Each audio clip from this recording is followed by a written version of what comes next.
నమస్తే. అమ్మ భగవాన్ శరణం.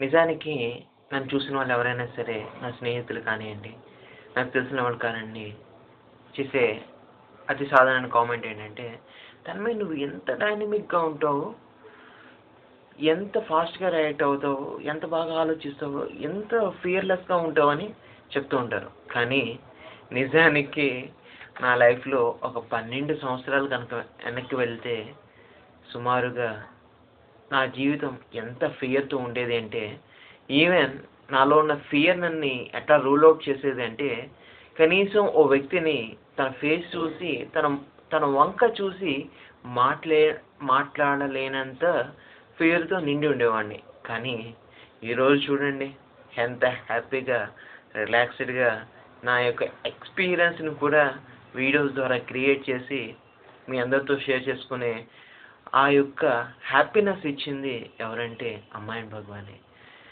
ఇక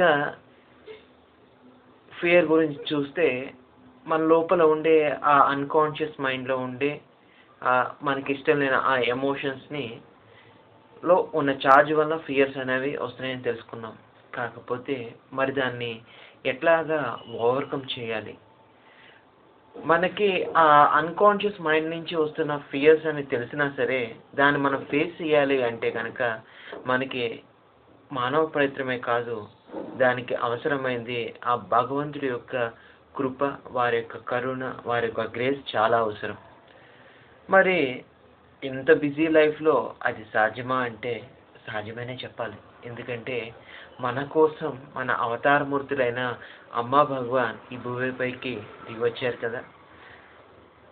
వరదయ్యపాలెం దగ్గరున్న వన్నెస్ యూనివర్సిటీలో డిఫరెంట్ దీక్షల ద్వారా అమ్మాయన్ భగవాన్ యొక్క ఆ దివ్య చైతన్యాన్ని మన లోపలికి ఆ దీక్ష అనే శక్తి ద్వారా ప్రవహింపచేసి, మనలో ఉన్న ఆ అన్‌కాన్షియస్ మైండ్‌లో ఉన్న ఆ ఫియర్స్‌ని తీసేయడం జరుగుతుంది.